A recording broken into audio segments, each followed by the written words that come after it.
Bismillahirrahmanirrahim. Alhamdulillahirabbil alamin. Segala puji marilah selalu kita panjatkan kehadirat Allah Subhanahu wa taala yang telah melimpahkan rahmat dan karunia-Nya sehingga pada kesempatan hari ini kita bisa bertatap muka. Walaupun masih dalam situasi pandemi COVID-19, ini angkanya terus meningkat. Jogja masuk dalam level PPKM level 3. Mohon kepada teman-teman ya, apabila tidak ada yang urgent untuk mengurangi aktivitas di luar. Nah, kita masuk ke materi ya terkait dengan revolusi industri. Apa sih yang dimaksud dengan revolusi industri ya? Yang kedua nanti kita akan membahas disruptive teknologi. Disruptive itu artinya adalah mengubah atau menghapus ya. Teknologi adalah sesuatu teknologi yang baru yang nanti akan kita fungsinya menghapus teknologi yang lama. Untuk biodata nggak perlu saya jelaskan ya, sudah saya bahas ya di pertemuan awal. Nah, tujuannya adalah supaya nanti Anda lebih memahami lagi. Saya kira untuk masalah revolusi industri ini sudah sering dibahas ya di beberapa mata kuliah ataupun Anda sering baca juga. Sehingga ini sudah sangat familiar untuk Anda. Nah, mungkin Anda masih belum terlalu jelas ya, walaupun ada mata kuliah Anda sudah baca. Nah, setelah kuliah ini, harapannya nanti Anda menjadi lebih jelas ya, lebih kompeten ya terkait dengan masalah ini. Insya Allah nanti untuk video saya upload ya di channel saya di sini, sehingga nanti Anda bisa mengulang lagi apabila memang diperlukan ya. Apabila nanti Anda membutuhkan pemahaman yang lebih mendalam, Anda bisa nanti lihat lagi video ini. Nah, tujuan dari materi ini untuk apa? Tujuan yang kita sampaikan pada pertemuan hari ini yaitu yang pertama adalah untuk memahami konsep teknologi. Yang paling penting adalah memahami perubahan teknologi. Memahami tentang revolusi industri. Supaya nanti kita bisa mengambil sikap ya, strategi kita seperti apa. Perubahan itu membawa konsekuensi sehingga nanti harapannya kita sebagai mahasiswa, calon intelektual itu mampu mengetahui, memahami, menganalisis, menerapkan dan mengantisipasi bagaimana perubahan-perubahan teknologi ya, terutama perubahan yang sangat cepat. Kalau perubahan lambat namanya evolusi, kalau perubahan yang sangat cepat itu bernama revolusi. Nah, bagaimana dengan adanya perubahan yang sangat drastis? Nah, sekarang eranya seperti itu. Perubahannya itu sangat drastis. Sebelum kita bahas tentang revolusinya, kita bahas dulu tentang konsep teknologi. Apa sih yang dimaksud dengan teknologi? Apa Mas Rafli? Menurut Anda teknologi itu apa, Mas?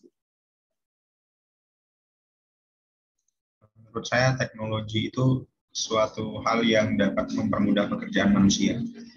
Sesuatu hal yang dapat mempermudah pekerjaan manusia. Bagus ya. Itu salah satu konsep dari teknologi. Mbak Anissa Nur. Silakan Mbak Anissa. Apa yang Anda pahami tentang teknologi itu apa? Sebuah alat yang melalui sebuah perkembangan dari masa ke masa untuk mempermudah kehidupan manusia. Alat ya, yang berkembang dari masa ke masa untuk mempermudah kehidupan manusia. Bagus juga ya. Ini udah pinter-pinter nih. Yang ketiga, Mas Eka Surya. Apa sih yang Anda ketahui tentang teknologi itu kira-kira? Teknologi menurut saya itu adalah sebuah alat yang mempermudah dan membantu manusia. Alat Manusia yang mempermudah atau membantu tugas manusia. Oke, ini bagus semua ya. Definisinya udah masuk nih. Nah, sekarang kita lihat apa sih yang dimaksud dengan teknologi? Referensi kita mengacu ke Kamus Besar Bahasa Indonesia. Itu untuk referensi awal. Apa yang dimaksud dengan teknologi? Teknologi ternyata memiliki beberapa arti. Arti pertama yaitu tadi yang sudah disampaikan ya. Teknologi itu untuk apa?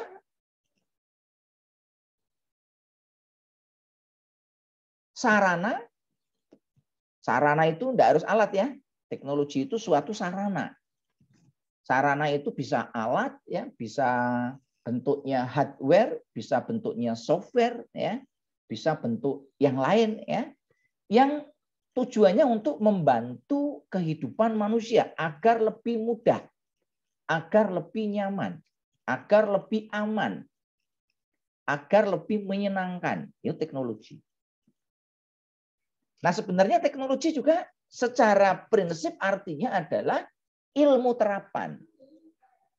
Jadi ada sebuah sains yang diterapkan ya, itu namanya teknologi. Teknologi itu adalah ilmu terapan. Terapan dari sebuah ilmu. Anda punya ilmu, terus diterapkan. Itu namanya teknologi. Kalau ilmunya tidak diterapkan, itu namanya teoritis. Apakah ada ilmu yang tidak diterapkan? Ya ada. Ya. Ilmu yang sifatnya abstrak, ya nggak bisa kita terapkan. Nah, ilmu yang diterapkan itu adalah namanya teknologi. Yaitu dengan menggunakan apa yang namanya ilmu. Ilmu selalu menggunakan metode ilmiah. Bukan pakai seni. Pendekatannya selalu pakai ilmiah. Pendekatan ilmiah artinya apa? Dapat diketahui mana yang benar, mana yang salah. Mana yang baik, mana yang buruk.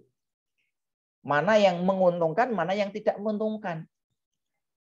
Nah, ilmu terapan yang menggunakan metode ilmiah untuk mencapai tujuan secara praktis. Itu yang dikatakan teknologi. Teknologi juga berarti sebagai sebuah ilmu ya, yang tujuannya untuk menyelidiki, melakukan observasi, melakukan penelitian tentang tata cara kerja di bidang pekerjaan teknik. Karena awal mulanya yang namanya teknologi memang berawalnya dari teknik, pekerjaan-pekerjaan yang sifatnya teknis. Yang digunakan di mana? Di pabrik. Awal mulanya teknologi berkembangnya di pabrik. Atau di industri.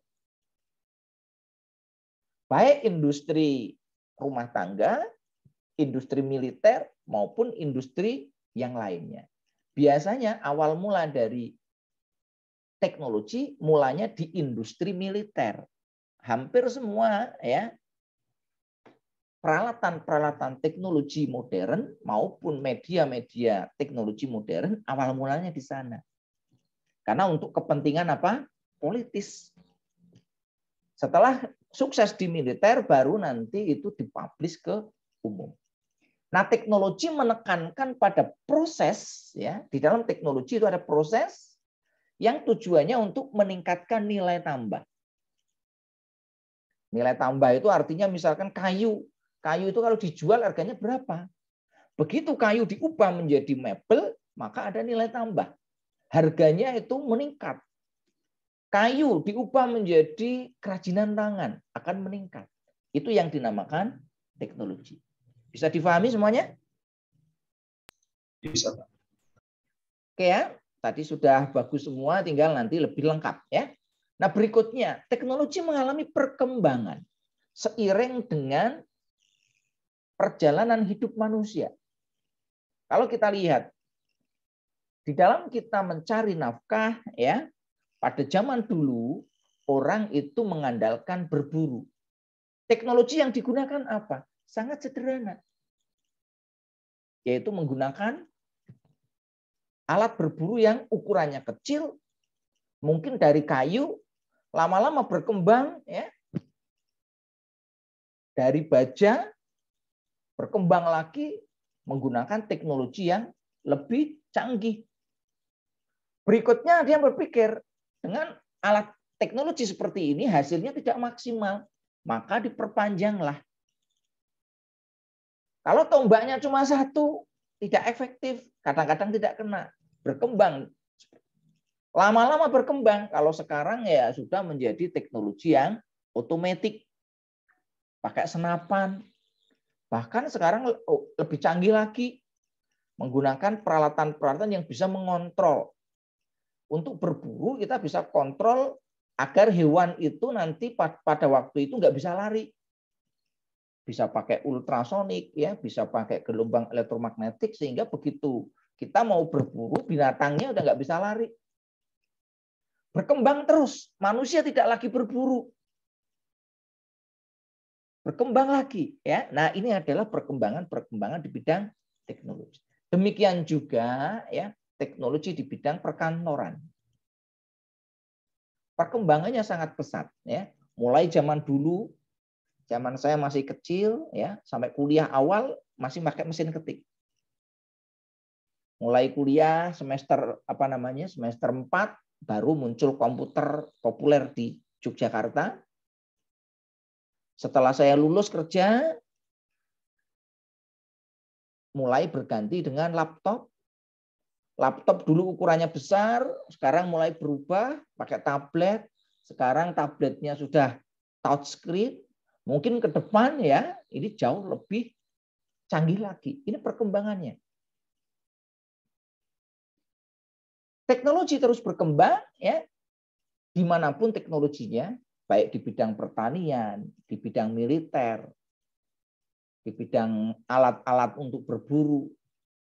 Yang hobinya berburu itu saya kira sudah ngerti ini perkembangannya. Bertani itu juga perkembangannya sangat pesat. Zaman dulu yang namanya petani itu ya manual, capek, ya. Sekarang petani itu bisa sangat santai. Ada traktor yang bisa kita kembangkan, ya. Ada peralatan untuk menanam, ada peralatan untuk kontrol, ya. Kontrolnya seperti ini. Ini teknologi, cuma di Indonesia belum terlalu populer. Tahun 2012, dulu saya pertama kali pas waktu saya ke Taiwan, ya. Tahun 2014 di Taiwan itu hampir semua tempat, ya, itu semua sudah terpasang CCTV. Sehingga polisi di sana itu tugasnya sangat santai. Saya jalan-jalan hampir tidak pernah ketemu dengan polisi. Kenapa? Karena polisinya menggunakan apa? CCTV. Nah, sekarang ini baru di Indonesia 10 tahun berikutnya. 2012 sekarang 2022. Baru di beberapa tempat sekarang dipasang CCTV. Itu pun belum menyeluruh. Artinya kita sebenarnya dari sisi teknologi kita itu ketinggalan dengan Taiwan 10 tahun.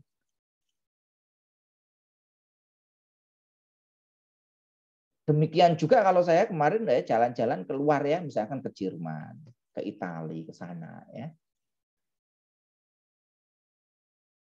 Dari sisi teknologi kita memang lebih ketinggalan, ya.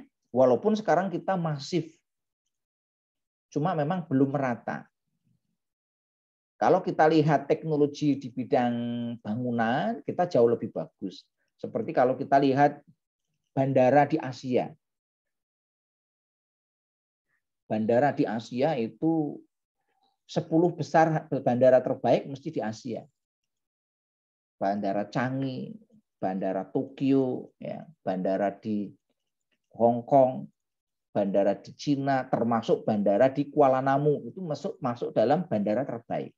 Kalau kita jalan-jalan ke Eropa, bandara-bandara mereka itu sederhana sekali, tidak terlalu mewah. Tapi dari sisi teknologi kita ketinggalan. Nah, memang kita senangnya memang membuat sesuatu yang megah, ya. Zaman dulu kita Borobudur itu kan sangat populer, ya. Prambanan, ini kan teknologi-teknologi yang sangat megah, tetapi tidak merata. Kita itu senangnya membangun mercusuar seperti itu. Nah, tidak semua teknologi itu digunakan untuk damai. Contohnya apa? Senjata. Bahkan Nobel sendiri itu merasa menyesal menciptakan sebuah teknologi yang disalahgunakan untuk perang. Sehingga sekarang lebih fokus pada mengurangi masalah ketegangan di bidang peperangan, ya, dengan menggunakan hadiah Nobel. Salah satunya adalah untuk perdamaian. Ini tentang teknologi. Nah, kalau kita lihat perkembangan yang sangat pesat dinamakan revolusi. Revolusi yang paling fenomenal itu terjadi di abad 18, abad 19, abad 20, dan sekarang abad 21. Abad 18 yaitu penemuan mesin uap. Sehingga terjadi perubahan besar-besaran ya, dari yang tadinya menggunakan manual berubah menjadi menggunakan mesin. Abad 19 dengan penemuan listrik, maka mesin-mesin yang tadinya menggunakan uap ya, itu berubah menggunakan listrik. Ini revolusinya besar-besaran. Abad 20 yang tadinya sistemnya dikontrol dengan menggunakan elektromagnetik berubah menjadi kontrol otomatik dengan menggunakan apa? Rangkaian elektronika. Munculnya komputer, munculnya alat komunikasi dan lain sebagainya. Nah, sekarang ini kita masuk abad 21 yang lebih gila lagi. Di mana di sini tidak hanya sekedar mesin, tidak hanya sekedar listrik, tidak sekedar otomatik, tetapi dia bersifat otonom. Mobil otonom, robot otonom, mesin kasir otonom, ya. Jadi pekerjaan-pekerjaan manusia yang dulu dilakukan manusia sekarang sudah mulai tergantikan dengan mesin otonom. Nah, ini yang harus kita antisipasi ke depan. Ini abad 21. Cirinya apa? Ada IoT, ya, ada artificial intelligence dan lain sebagainya. Nah, sekarang kita lihat ini adalah sebuah contoh ya, ini teknologi masa lampau. Yaitu teknologi mesin uap. Kita bisa bayangkan untuk menggerakkan sesuatu ya, misalkan untuk menggerakkan mesin-mesin produksi, misalkan untuk kereta api, untuk mesin tenun, untuk mesin pres, untuk mesin potong, dan lain sebagainya, itu menggunakan uap. Nah, uap dihasilkan dari mana? Masak air. Jadi kalau kita mau sesuatu, kita harus masak air. Masaknya airnya pakai apa? Bisa pakai kayu, bisa pakai batu bara, bisa pakai solar, dan lain sebagainya. Ini sangat tidak efisien. Ini kalau kereta api sekarang jadi wisata. Ya. Nah, di abad 18 berubahlah di sini. Yang tadinya pakai mesin uap berubah nanti pakai listrik. Dengan penemuan mesin listrik. Dengan mesin listrik ini fenomenal sekali. Tadinya harus masak air, sekarang di sini tidak perlu masak air. Tinggal colok ke sumber listrik. Sudah jadi. Nah, ini perkembangan yang sangat spektakuler. Ya. Nah, bagaimana perkembangan industri sekarang? Ya. Revolusi industri 3.0 dan 4.0. Saat ini berbagai macam kebutuhan manusia itu sangat bergantung pada apa? Internet dan dunia digital. Kira-kira kalau Anda tidak membawa HP selama 1 hari, apa yang Anda rasakan? Contohnya misalkan, Mbak Rizky, gimana Mbak Rizky? 1 hari HP-nya hilang ini. Apa yang Anda rasakan ini?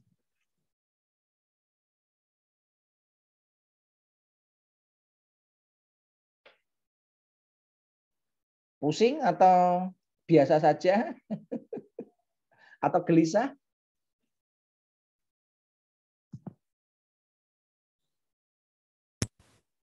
Mbak Anastasia, apa yang Anda rasakan, Mbak? 1 hari saja, ya, nggak pegang HP. Kosong, nggak bisa. Nah, gabut ya? Istilah anak sekarang gabut ini.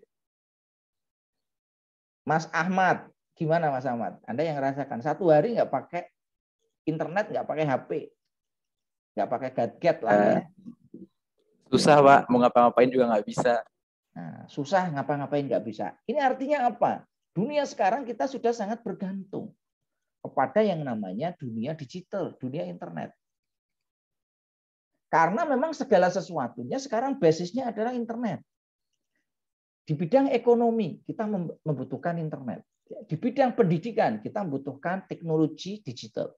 Di bidang pemerintahan, di bidang kesehatan, di bidang komersial, ya, di bidang kolaborasi kerjasama, di bidang manufacturing, di bidang penataan kota, dan di bidang-bidang lainnya. Semuanya membutuhkan teknologi digital. Oleh karena itu ya, satu hari tanpa internet, tanpa perangkat digital itu sangat tidak menyenangkan. Nah, kita lihat gejala transformasinya di mana ya. Toko-toko konvensional sekarang ini nasibnya memprihatinkan. Sehingga nanti kalau Anda membuat pengembangan ke depan, perlu dipikirkan apakah mau pakai toko konvensional atau tidak. Tergantikan apa? Tergantikan marketplace online. Yang populer di Indonesia ya Bukalapak, Tokopedia, Lazada, Shopee, Blibli, dan lain sebagainya. Yang berikutnya apa? Objek kendaraan transportasi. Ojek pangkalan, taksi konvensional sekarang sudah tergantikan dengan menggunakan apa? Aplikasi. Bayangkan perusahaan Gojek dan perusahaan Grab, Uber, mereka itu tidak punya apa? Tidak punya armada. Perusahaan taksi Presiden, perusahaan taksi Bluebird, perusahaan taksi Arjuna yang armadanya sangat banyak, kalah bersaing dengan perusahaan aplikasi yang tidak punya modal apa-apa.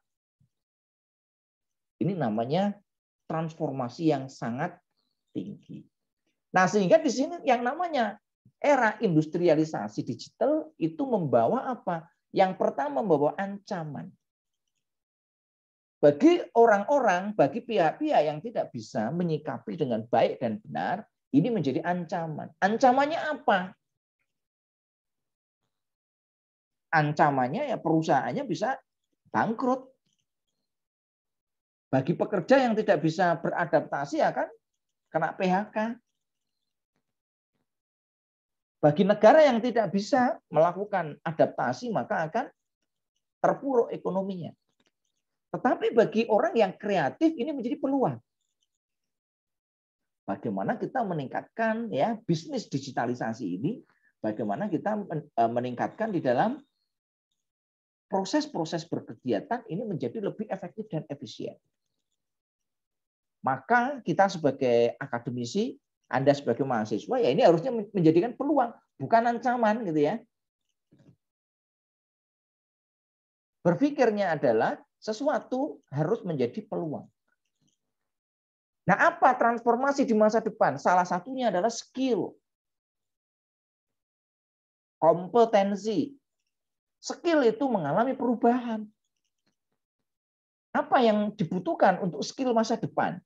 Kalau kita lihat di sini ya, mulai dari cognitive abilities, system skill, complex problem solving, content skill, proses skill, social skill dan lain sebagainya. Ini terjadi ya, terjadi transformasi yang besar-besaran. Sehingga nanti yang dibutuhkan kemampuan ya calon tenaga kerja untuk mengantisipasi kemampuan di sini. Zaman dulu yang namanya konten kreator itu sangat dihindari. Sekarang orang berlomba-lomba ingin menjadi konten kreator. Bayangkan ya, seorang Deddy Corbuzier dengan subscriber 16 juta, itu per bulannya dia bisa mendapatkan penghasilan miliaran rupiah. Tidak usah kerja jadi pegawai negeri. Tidak usah kerja yang berat-berat. Kerjanya di rumah, konten kreator. Ngundang artis, ngundang tokoh-tokoh, diajak diskusi, ngobrol. Penghasilannya sekian. Anda tertarik nggak kira-kira? Ini salah satu transformasi. Mbak Ika, gimana? Anda tertarik nggak jadi konten kreator nih? Tertarik, Bapak. Tertarik ya. Hanya tertarik saja? Jadi ada beberapa fase tertarik itu ya.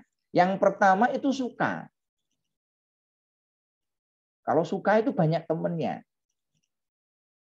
Saya suka sama mahasiswa yang rajin. Hampir semua dosen suka dengan mahasiswa yang rajin. Saya suka mobil balap. Saya kira banyak juga yang suka mobil balap. Tapi kalau tertarik itu cirinya sudah mulai apa? Mencari informasi.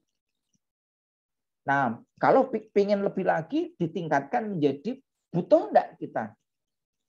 Nah, kalau butuh, kalau kita enggak jadi seperti itu, maka kita akan mengalami masalah. Sehingga kita harus berusaha untuk mencapai itu. Ibarat makan ya, makan itu suka, tertarik, atau butuh? Mbak Ninara. Kalau makan itu makan tuh butuh ya, Pak. Butuh ya. Makan tuh butuh ya. Kalau menjadi seorang yang sukses itu butuh atau tertarik atau suka?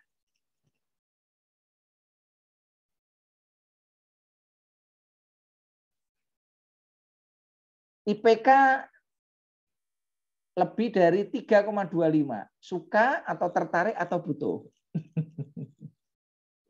Nah, ini yang harus dipahami ya. Jangan sampai hanya, oh saya suka saja. Kalau suka ya temannya banyak. Maka kita harus meningkatkan menjadi tertarik dan menjadi butuh tadi. Nah, bagaimana kita merespon untuk transformasi digital? Nah, yang pertama dibutuhkan yang namanya komitmen. Bagaimana nanti kita meningkatkan digital skill. Anda sebagai mahasiswa komunikasi, ya, ini digital skill-nya harus kita tingkatkan terus. Bagaimana kemampuan kita di bidang digital. Ya. Yang kedua, selalu mencoba dan menerapkan teknologi terbaru. Learning by doing.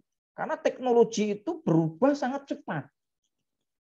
Saya sendiri ini kalau di teknik elektro tidak mengupdate 1 bulan saja, nggak usah 1 bulan, 1 minggu kadang-kadang ditanya mahasiswa juga nggak ngerti. Apa ini? Mahasiswa itu kadang-kadang membaca artikel ya di internet macam-macam, tanya ke saya. Waduh, saya belum tahu, belum baca. Maka saya harus update terus. Yang ketiga, menggali bentuk kolaborasi baru. Harus kerjasama, ya. Ada kolaborasi antara siapa dengan siapa. Kalau kami di teknik, kolaborasi antara kampus, ya, akademisi dengan industri. Kalau kita nggak kolaborasi, ketinggalan. Industri sudah canggih, kita ngajarinya masih pakai kurikulum jadul. Kadang-kadang saya diprotes sama industri. Pak, mahasiswa Bapak, ya, pegang alat ini tertek ya Pak. Lah kenapa? Katanya baru lihat aja, baru itu gitu kan. Emangnya yang di kampus itu peralatan praktikumnya seperti apa? Nah, ini kadang-kadang yang jadi masalah. Mahasiswa kita minder kenapa? Ya kan? Begitu ke industri ya, alatnya itu ya baru pernah lihat. Bagaimana dia bisa praktik dengan baik? Bagaimana bisa kerja dengan baik? Lihat aja belum pernah. Ini tantangan ya, sehingga perlu ada kolaborasi.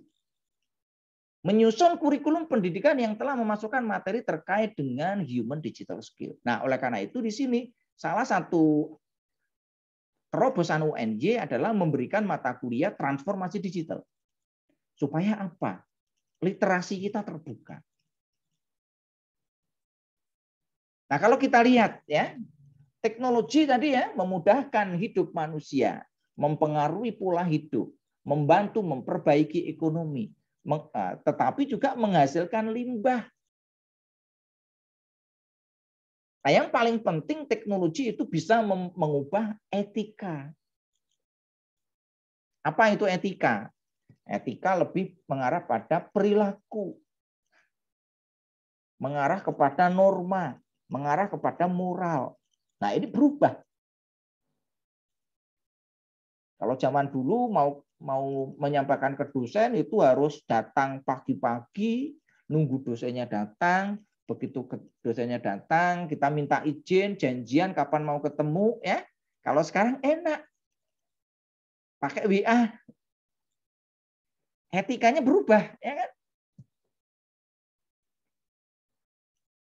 Nah, tinggal nanti kalau dengan dosen ya harus dijaga etikanya. Kalau nulis WA ya, perkenalkan dulu namanya siapa, dari prodi mana, kepentingannya apa. Kadang-kadang mahasiswa ya, tapi bukan mahasiswa UNJ ini, mahasiswa luar, karena saya mengajar di beberapa kampus luar juga ya. Kadang-kadang WA itu nggak kasih nama.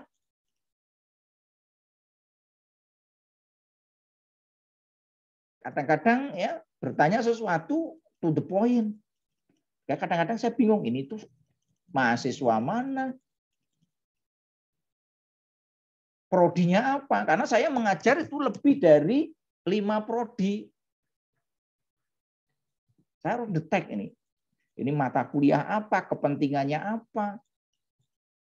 Saya mengajar lebih dari 5 prodi, membimbing lebih dari ya beberapa universitas. Nah, ini yang kadang-kadang menjadi ini. Nah, ini salah satu contoh ya perkembangan teknologi. Zaman dulu kita masih pakai disket. Mungkin Anda nggak mengalami ya. Berubah menjadi flash disk. Sekarang sudah nggak berguna lagi flash disk karena kita sudah pakai cloud storage. Ini perkembangannya cepat sekali.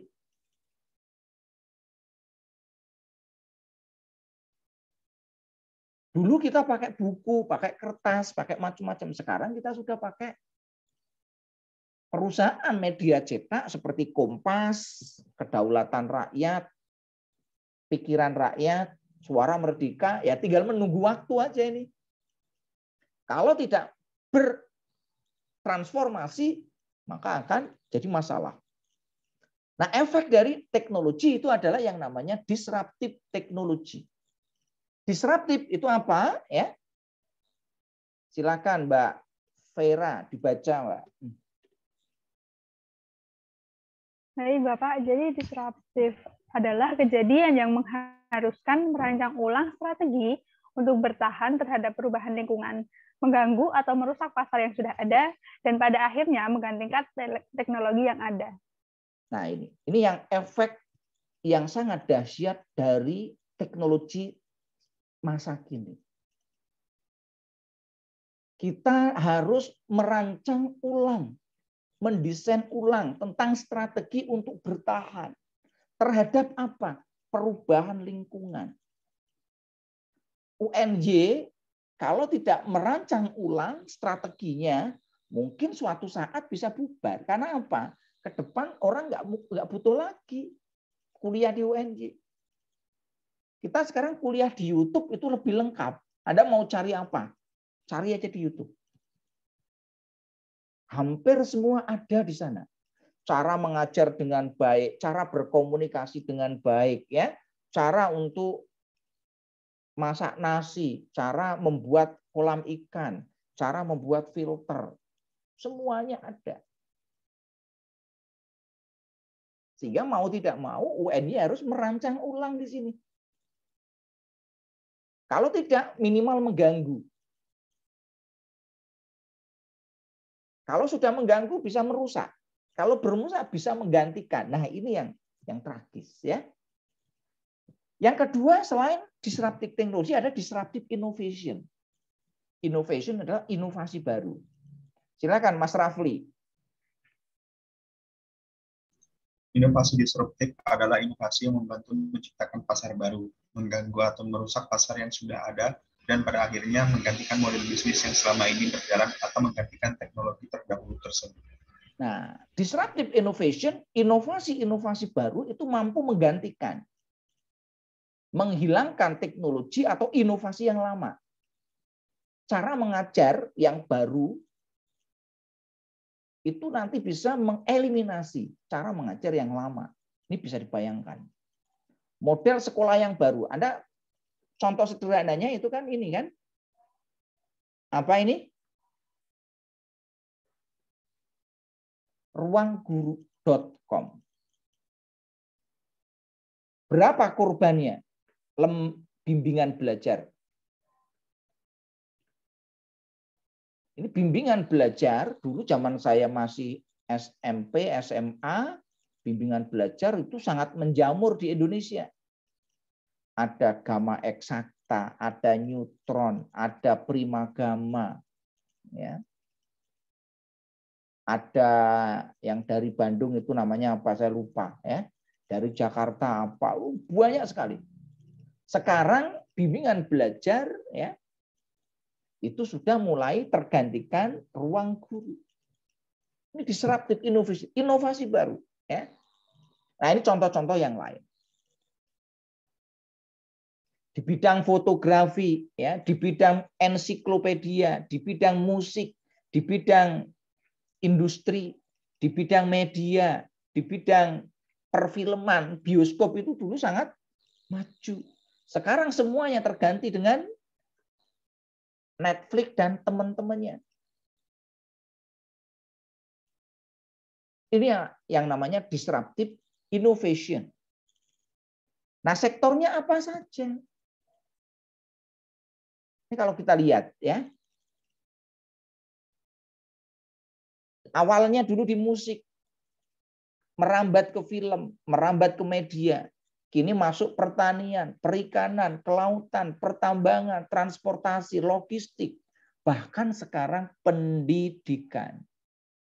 Semuanya terdisrupsi. Ini kalau kita lihat ya, berbagai macam ya perkembangan teknologi di era digital. Sehingga nanti kita harus mengantisipasi ke sana ya. Nah, sekarang dampaknya apa?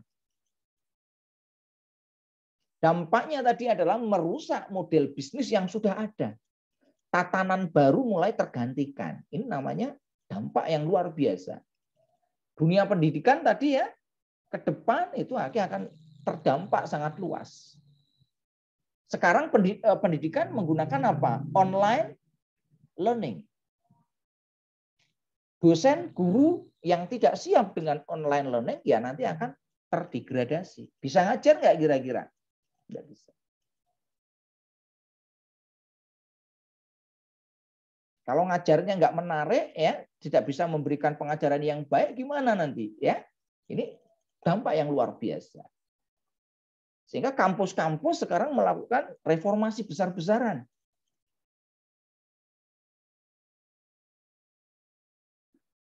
Model bisnis yang tidak berkaitan langsung dengan teknologi digital juga terkena dampaknya. Sehingga disruptif ini terjadi di segala aspek. Ya. Ini kalau kita lihat, dulu orang pakai kamera itu senangnya pakai DSLR. Kameranya besar, mantap gitu. Sekarang orang mana mau pakai DSLR? Hanya orang-orang pecinta saja nih, ya. Pecinta fotografi. Sekarang pakai HP, kualitasnya bisa lebih baik dari kamera DSLR. Misalkan kalau yang kelas, ini maksudnya HP-nya yang kelas flagship ya. Bukan HP-HP yang kelas low end atau middle end. Kalau HP-nya kelasnya middle end dengan SLR ya jangan dibanding ya. Ibaratnya kita membandingkan Daihatsu dengan Ferrari.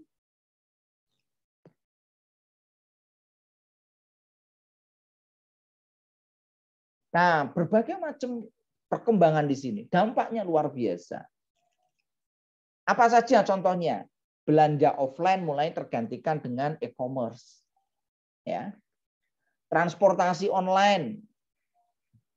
Media cetak. Orang mau nginep di hotel, sekarang sudah pakai aplikasi. Bahkan sekarang rumah pun bisa menjadi hotel. Kita punya rumah, ya, ada yang bisa disewakan. Kita langsung masuk ke aplikasi. Lewat OYO atau lewat ke Red Doors. Ya. Anda bisa punya hotel sekarang. Ada yang tertarik ingin punya hotel? Rumahnya salah satu kamar dibuat yang baik ya, nanti daftar ke OYO atau Red Doors ya. Anda bisa untuk punya hotel, kelola sendiri. Penyimpanan file sekarang juga sudah pakai cloud computing. Nah, ini adalah dampak dari disruptif. Ini tadi sudah saya sampaikan ya. Ini taksi yang sudah tergantikan dengan aplikasi online. Yang berikutnya, ini Gramedia. Bayangkan Gramedia itu punya banyak sekali ya majalah-majalah konvensional. Ada Kawanku, ada Sinyal, ada Chip, ada Motor, ada Fortune, ada Harian Bola, ada Chip. Sekarang nasibnya gimana? Semua bubar.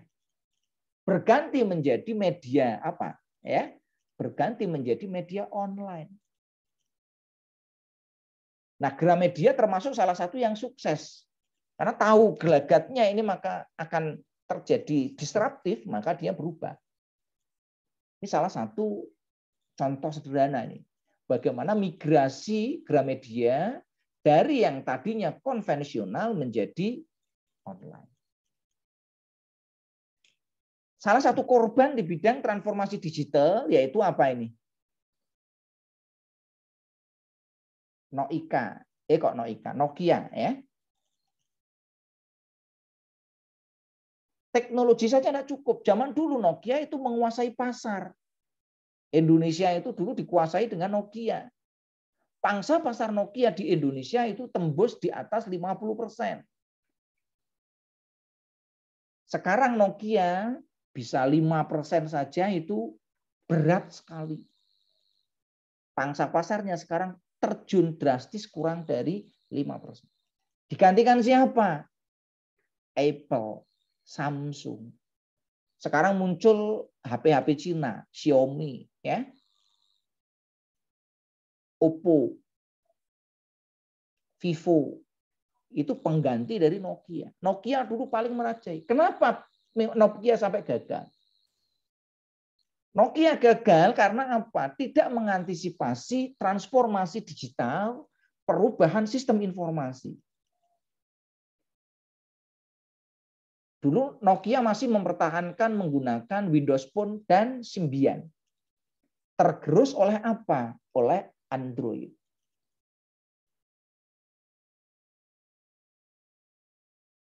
Nah, ini Stephen Elop ya. Itu adalah CEO Nokia masa itu mengatakan Android itu sebagai semut kecil merah yang mudah digencet dan mati. Pertama munculnya Android, ya, CEO Nokia menganggap Android itu apa? Semut merah kecil. Gencet aja mati. Ternyata yang mati malah justru apa? Nokia. Kenapa? Karena dia gagal merespon perubahan yang sangat amat cepat dan inovasi di bidang teknologi. Jangan sampai nanti kita bernasib seperti apa? Nokia. Nah, kegagalan Nokia gimana? Kegagalan Nokia diakibatkan oleh ini. Merasa memiliki nama besar, ya, pengalaman dan network yang luas. Ternyata ini tidak berguna. Siapa yang mengalahkan Nokia? Samsung dan teman-temannya. Dulu awal mula munculnya Android, orang tidak mau pakai. Salah satu pionir yang berhasil, yang mau memakai itu Samsung. Zaman dulu kalau kita pakai HP Samsung itu ditertawakan, ya, malu ya. Mereknya ditutup. Mereknya apa? Samsung, tutup. Kalau dulu orang pakai HP-nya apa? Nokia, bangga, ya. Di bidang laptop juga sama, ya. Dulu kalau pakai laptop mereknya apa? Mereknya adalah IBM. Mereknya apa? Fujitsu. Mereknya apa? Sony. Ini bangga. Kalau ditanya mereknya apa? Acer. Dikasih stiker itu ditutup Acernya. Supaya nggak kelihatan mereknya. Mereknya apa? Asus. Ditutup. Mereknya apa? Dulu Lenovo belum lahir. Ya. Sekarang ini semua sudah habis. IBM sudah habis, ya, dibeli oleh Lenovo. Fujitsu sekarang tidak ada kabarnya. Sony juga tidak ada perkembangan, mati sekarang, ya. Tergantikan oleh apa? Tergantikan oleh Lenovo, Asus, Acer dan teman-temannya. Nah, bagaimana bisnis yang aman terhadap disruptif ini. Ternyata tidak ada bisnis yang aman. Disruptive innovation itu akan menyasar semua aspek. Baik di bidang apapun, ya, di bidang transportasi, di bidang pertambangan, di bidang perikanan, pertanian, perdagangan, dan lain sebagainya. Ini semua nanti akan menyasar ke sana. Oleh karena itu gimana? Ya kita harus mengantisipasi. Ya, Facebook sekarang sudah bertransformasi nih. Facebook itu kan kalau kita lihat satu perusahaan yang perkembangannya sangat cepat. 4.500% lebih cepat dibandingkan Volvo. Ini kalau kita lihat ya perkembangan dari Facebook. Google ya. Apple. Ini perkembangan yang sangat cepat ya. Alibaba ini juga sama. Ini Alibaba itu salah satu perusahaan e-commerce ya yang sangat populer. Ada Alibaba, ada AliExpress. Yang pemiliknya siapa Alibaba? Ada yang tahu? Jack Ma, Pak. Ya, Jack Ma. Ini dari Cina ya, dari China, Tiongkok. Ini transformasinya luar biasa. Dari tahun 19 sampai dengan 2017. Kalau kita lihat ya, kapitalisasinya sekarang sudah mencapai sekian. Walaupun sekarang digencet sama pemerintah Cina. Jadi Alibaba Group ya sekarang bermusuhan dengan pemerintah Cina. Gojek ya juga sama ya. Ini Gojek juga salah satu perusahaan yang spektakuler di Indonesia. Ini valuasinya sangat hebat. Padahal dia perusahaan baru dikembangkan tahun 2010. Sekarang bisa menjadi raksasa ya perusahaan yang ada di dunia, bukan hanya di Indonesia. Peningkatan perusahaan mencapai 38 triliun dalam waktu 2 tahun. Ini sangat spektakuler. Yang berikutnya Matahari Mall. Matahari ini banyak yang gulung tikar. Transformasinya gimana? Mereka sekarang bertransformasi menjadi Matahari Mall.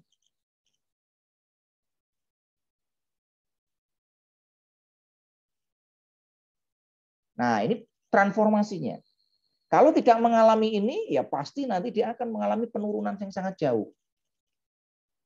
Tahun 2014 Matahari masih bisa untung.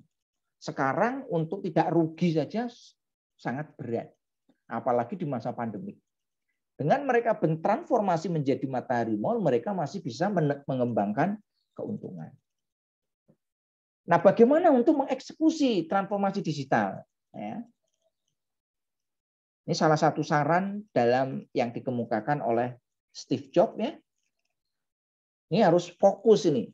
Yang pertama membentuk tim, membangun culture, menyiapkan infrastruktur, ya, membudayakan inovasi dan mengembangkan manajemen berbasis digital. Ini tips yang sangat bagus. Nah, bagaimana memulainya? Ya kan? Ini yang susah. Bagaimana memulai semua aktivitas ya? Berkenaan dengan ini. Maka yang pertama harus dilakukan inisialisasi dulu. Ini metode ilmiah. Menyiapkan dan menetapkan visi. Ya, mahasiswa itu ke depan pengen visinya seperti apa? Visi itu cita-cita. Yang kedua menyusun strategi. Oh, kalau ke depan kira-kira sarjana komunikasi yang dibutuhkan itu seperti itu. Maka kita susun strateginya. Kembangkan sumber dayanya apa ya yang dibutuhkan untuk mencapai visi tadi. Perlu penyiapan untuk mencapai visi tadi. Ini perlu kita uji dan dieksekusi dan sebagainya. Nah, ini adalah langkah-langkah. Kalau di perusahaan ya ini yang harus dilakukan. Kalau perusahaan tidak melakukan ini ya tinggal tunggu saja ya. Nah, bagaimana caranya? Kalau di perusahaan ya kita harus mau tidak mau, suka tidak suka ya harus membentuk tim digital. UNY sekarang sudah banyak mengembangkan tim-tim digital. Bagaimana nanti konten-konten kuliah sudah nanti ditransformasi menjadi konten digital. Dalam bentuk bermacam-macam. Ya. Yang berikutnya gimana? Di era pandemik, tempat kerja dibuat semenyenangkan mungkin. Tidak harus terbatas di ruang, ya. Kuliah kita bebas ya. Anda mau kuliahnya di kafe boleh, mau di sawah juga boleh, di ruang Anda boleh, di kampus juga tidak ada larangan, ya. Yang penting kita bisa enjoy. Pekerjaan dikembangkan sefleksibel mungkin. Tidak harus pekerjaannya kaku, ya. Karena sekarang di era pandemi COVID-19, ya. Tantangan dan strateginya gimana? Nah, kita buat seperti itu, ya. Kita buat tantangan dan kita susun strategi untuk mencapainya agar kita bisa mencapai itu. Nah, berikutnya kita selalu melakukan testing. Apakah metode ini itu efektif atau tidak? Kita kontrol, kita validasi, kita tes, ya. Jadi mencari yang terbaik, ya. Sehingga nanti diharapkan kita bisa mencari kesuksesan. Nah, ini kira-kira yang dapat kami sampaikan, ya. Setelah ini, ya, nanti kita maintain strategi ini, ya, supaya nanti bisa mencapai apa yang kita harapkan. Saya kira itu ya untuk materi ini. Silakan kalau ada yang ingin didiskusikan atau ditanyakan.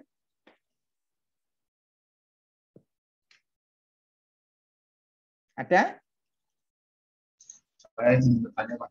Oke, silakan Mas Rafli, ya. Ya, tadi di yang slide yang pesan dari Steve Jobs itu kan ada yang katanya mengemban culture. Yang ingin saya tanyakan itu culture seperti apa yang kita terapkan atau kita bentuk di era seperti ini, Pak. Ya, terima kasih. Ini bagus pertanyaannya nih. Terima kasih. Terima kasih Mas Rafli, ya. Ini bagus nih pertanyaannya. Steve Jobs itu menyarankan salah satu untuk mengeksekusi transformasi digital, ya, terutama yang disruptif tadi, yaitu mengembangkan culture. Ada yang bisa bantu kira-kira culture itu budaya, ya. Ini budaya. Budaya seperti apa kira-kira yang cocok untuk kita terapkan di era transformasi digital? Mbak Baroroh bisa bantu? Kira-kira culture seperti apa ini? Saya ingin menjawab ya, Pak. Ya, silakan. Ya. Kalau menurut saya kayak melihat di sekitar kita gitu loh, Pak, apa yang harus dikembangkan agar lebih canggih, seperti contohnya pengenalan budaya di sekitar kita melalui teknologi itu agar dikenal semua orang, lebih dikenal semua orang. Jadi mulai dari hal-hal kecil gitu, Pak, tapi dibuat lebih digital. Oke, terima kasih Mbak Baroroh, ya. Ada yang bantu lagi? Silakan. Ahmad Hakan mau bantu? Silakan. Mau membantu jawab? Ya, Pak. Menurut saya budaya yang harus dikembangkan tuh karena ini terkait dengan transformasi digital dan di perusahaan, berarti terkait dengan bagaimana komunikasi di perusahaan itu kerjasamanya sehingga bisa seperti yang pertama itu membangun tim, jadi kerjasamanya bisa lebih baik dan tidak meninggalkan budaya-budaya yang ada sebelumnya, gitu Pak. Oke, terima kasih ya. Satu lagi ada yang mau berpendapat?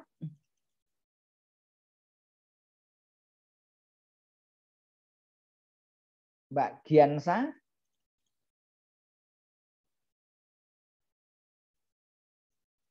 Mau mencoba menjawab? Mungkin kurang lebih seperti Mbak Beroh, Mbak. Oke, ya. Kira-kira seperti apa ini culture yang perlu dikembangkan ya menurut konsepnya si Steve Jobs ini? Jadi di sini culture itu budaya, ya. Pertama kali yang dikembangkan adalah budaya inovasi. Nah, bagaimana kita mengembangkan budaya inovasi? Maka kita perlu mengembangkan iklim, ya. Kita perlu mengembangkan apa? Iklim agar di perusahaan atau di organisasi itu muncul budaya inovasi. Caranya gimana? Kalau di kampus, ya, dibuatlah. Caranya gimana supaya muncul budaya inovasi? Kampus itu memfasilitasi Bentuknya apa? Fasilitasnya ya. Memfasilitasi bisa sarprasnya, sarana dan prasarananya ya. Bisa memfasilitasi sumber belajarnya, bisa memfasilitasi eventnya. Jadi nanti kampus jangan bilang kita harus mengembangkan budaya yang inovasi, tapi nggak memfasilitasi, percuma. Contohnya apa misalkan? Kampus membuat kebijakan supaya muncul budaya inovasi, yaitu apa? Ada kompetisi, misalkan program kreativitas mahasiswa. Ada yang tertarik ikut PKM? Ini salah satu budaya inovasi. Ada yang tertarik nggak kira-kira?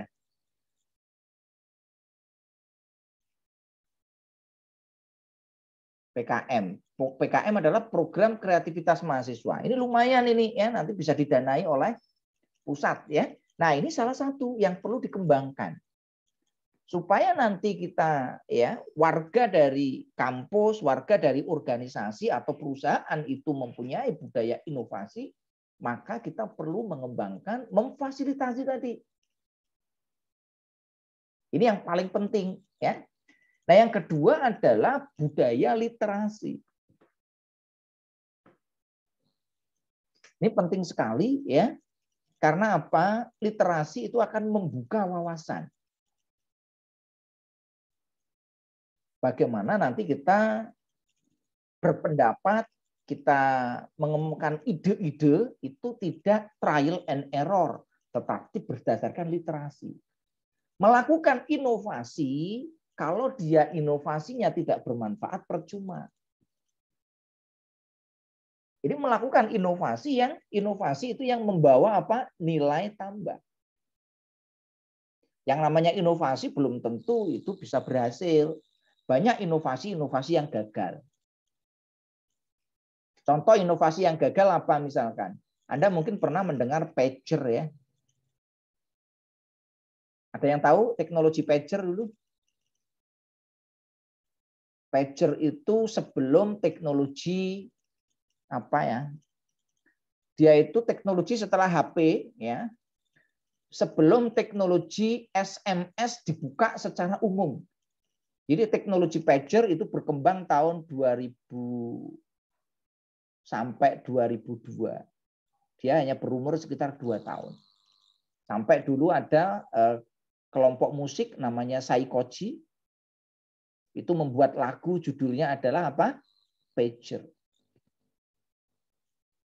Kenapa pager ini inovasinya tidak berhasil ya? Karena dulu salah pertimbangan.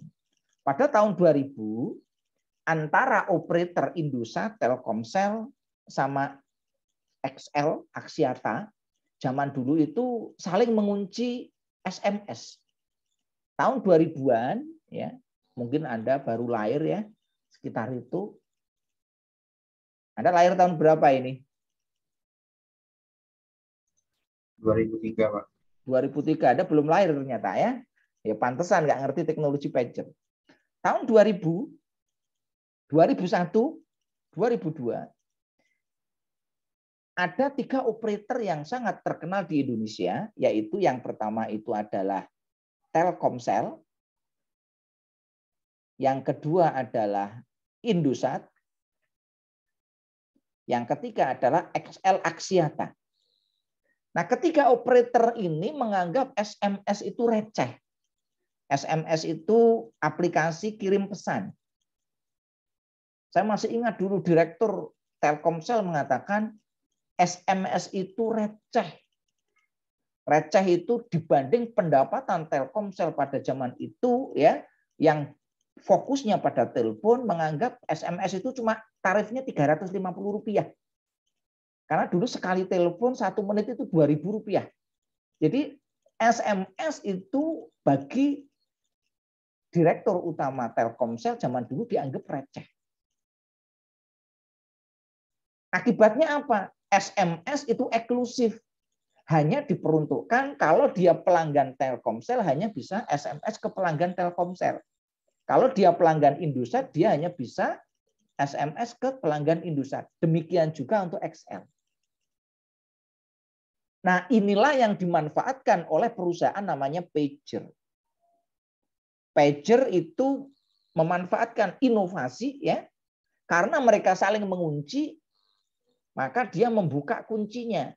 Kalau dari Telkomsel mau SMS ke Indosat, maka dia bisa nelpon ke pager, kirim pesan yang mau disampaikan apa, nanti pagernya akan mengirimkan ke Telkomsel. Jadi pager itu perusahaan maklar. Ya. Nanti kalau saya mau SMS dari Telkomsel ke XL, nanti lewat pager ya. Nanti saya ngomong, nanti omongan saya diketik sama pager ya, dikirimkan ke nomor yang bersangkutan. Karena pager itu menguasai semua, dia punya Telkomsel, punya Indosat, punya XL, jadi bisa ya. Ternyata umurnya cuma berapa tahun? Umurnya praktis 1 sampai 2 tahun. Kenapa? Karena setelah tahun 2002, Direktur Telkomsel mulai sadar. Wah, ternyata ya, zaman dulu ada acara AVI, ada acara yang membutuhkan SMS begitu besar. Wah, ini pendapatannya kalau ini ditingkatkan bisa bagus. Mereka menyadari kesalahan pendapatnya yang tadi mengatakan SMS itu receh. Ternyata tahun 2002 begitu dibuka lintas operator, pendapatan SMS dari Telkomsel, Indosat, dan XL melebihi dari pendapatan telepon. Akhirnya pager ya nggak bisa berfungsi lah, ngapain lagi lewat pager, langsung saja bisa. Itu salah satu inovasi yang ya awal mulanya nilai tambahnya tinggi, tapi umurnya pendek. Nah, banyak perusahaan-perusahaan ya yang umurnya pendek. Nah, oleh karena itu gimana untuk menghadapi seperti ini? Perusahaan harus terus melakukan inovasi. Caranya gimana? Memfasilitasi ini. Nah, tentu saja budaya-budaya yang lain yang dikembangkan, misalkan budaya kompetisi. Ini penting. Budaya apa lagi? Ya, budaya yang terkait dengan ya kedisiplinan. Harus disiplin, etos kerjanya tinggi, cita-citanya bagus ya. Bagaimana membangun teamwork ya, bagaimana memanage ya. Nah, ini adalah budaya-budaya yang harus dikembangkan menurut Steve Jobs. Yang paling penting tadi di inovasi. Saya kira itu ya. Ada yang lain silakan kalau mau ditanyakan. Terakhir ya, pertanyaan terakhir karena sudah jam 9 kurang sekian ya. Silakan kalau ada yang mau ditanyakan. Pak, izin bertanya, Pak. Ya, silakan. Terkait mata kuliah. Saya mau bertanya ini, apakah Bapak berkenan apabila misalnya mata kuliah ini diubah ke hari lain yang misalnya Bapak kosong, kalau bisa hari Senin atau Kamis? Karena pada hari itu kelas kami cuma ada 1 matkul gitu, Pak. Oke. Terima kasih. Ini ada usulan untuk merubah ke hari Senin ya. Hari Senin gimana? Nanti diatur di WA grup aja ya. Oh iya, Pak. Ya, biar lebih enak ya. Nanti diusulkan di sana. Hari Senin saya insya Allah bisa karena saya hanya mengajar 1 mata kuliah ya. Jadi insya Allah bisa hari Senin ya. Oke, yang lain? Pak. Sama-sama Mas. Sekali lagi ada, silakan. Atau sudah cukup? Oke ya. Kalau sudah, semoga apa yang saya sampaikan, kita diskusikan itu bermanfaat ya bagi semuanya. Apabila ada salah dan kurangnya saya minta maaf ya. Marilah kita tutup dengan berdoa sesuai dengan agama dan kepercayaan kita masing-masing. Berdoa, saya persilahkan.